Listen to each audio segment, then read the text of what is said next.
আচ্ছা, আপনারা কেউ বলতে পারবেন এই যে তিনটা ভেরিয়েন্ট, মোস্টলি তিনটা ভেরিয়েন্ট না? কি কি বলতেছি আমি? কোটিং এর দিক থেকে তিনটা variant, marble, regular, marble, ceramic.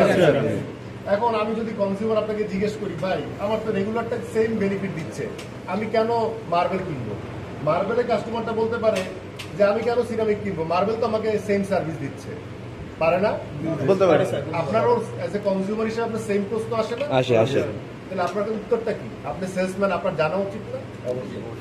এটা কি তাহলে জানি কি না? আচ্ছা, যারা জানেন তারা ভালো। তারপর আমি যতটুকু আমার স্বল্প জ্ঞান একটু বোঝার ট্রাই করি। নন স্টিকটা কিন্তু বেসিক্যালি বেসিক ফর্ম, ঠিক আছে? যখন নন স্টিকটা আসে তখন এই ফর্মে আসছে পুরো পৃথিবীর মার্কেটে। এটার মূল কনসেপ্ট হচ্ছে অয়েলটাকে দ্রুত হিট করে বয়েল করে যাতে রান্নাটা সুন্দর হয় এবং তেলটা কম লাগে। একটু বেসিক কনসেপ্ট ছিল এইটা। এবং এইটা কিন্তু আবার একটু ঝামেলা আছে। কি ঝামেলা? রেগুলারটাই কিন্তু আপনার স্ক্র্যাচটা, যদি আপনি নন স্টিক নাড়ুনি ইউজ না করেন তখন কিন্তু এটার ইয়েটা বেশি, স্ক্র্যাচ রেজিস্ট্যান্সটা কম, তার মানে স্ক্র্যাচটা পড়ার সম্ভাবনাটা বেশি। তো আবার টেম্পারেচার, খুব হাই টেম্পারেচার কিন্তু এটা ইয়ে হয়ে যাবে, মেল্টিং হয়ে যাবে। খুব হাই টেম্পারেচার, এটা কিন্তু একটা সহনীয় মাত্রা আছে তার, এটা আপনার জানার জন্য কিন্তু।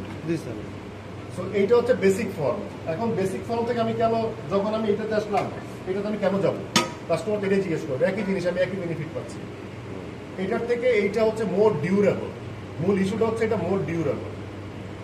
এইটার স্ক্র্যাচ করার থেকে এইটার স্ক্র্যাচটা সম্ভাবনা অনেক কম। এটার থেকে এইটা আরো কম। First generation, second generation, third generation, বোঝা গেছে? এখন যখন আপনি বলতেছেন যে আমি আনছি মার্বেলের থেকে আমি যাবো কেন সিরামিকে, এটার আরো বেশি স্পেসিফিক অ্যান্সার কি হতে পারে? কারো জানা আছে? জি দিয়ে বলেন স্যার। এটা হচ্ছে 2G, এটা দিয়ে শুরু।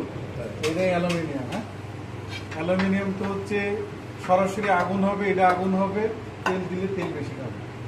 অ্যালুমিনিয়াম, ঠিক আছে? তেল বেশি খাওয়ার কারণে এইটা কিন্তু তেল খাবে, আর এইটা সরাসরি আগুনে তেল খাবে। এখন রেগুলার আসলাম হচ্ছে 2G, 3G ওটা নন স্টিক দেওয়ার ফলে যে স্টিক কালারটা দিচ্ছি, এই কালারটা আর অ্যালুমিনিয়ামের তাপটা নেবে, অ্যালুমিনিয়াম ঢুকতে দেবে না তেল। এই জন্য 70%, 60% তেল কম। এবার আসেন হচ্ছে যেটা স্যার বললো যে ওইটা হচ্ছে ওই কালারটা স্ক্র্যাপ, মানে দ্রুত খায়, মানে এত সহনশীল না। এর জন্য ওইটা হচ্ছে এখন 4G আসছে। কোনটা? মার্বেল করলে হচ্ছে 4G, ওইটা আরো বেশি, ওই কালার হচ্ছে উন্নত মানের কালার। এবার আসেন হচ্ছে 5G।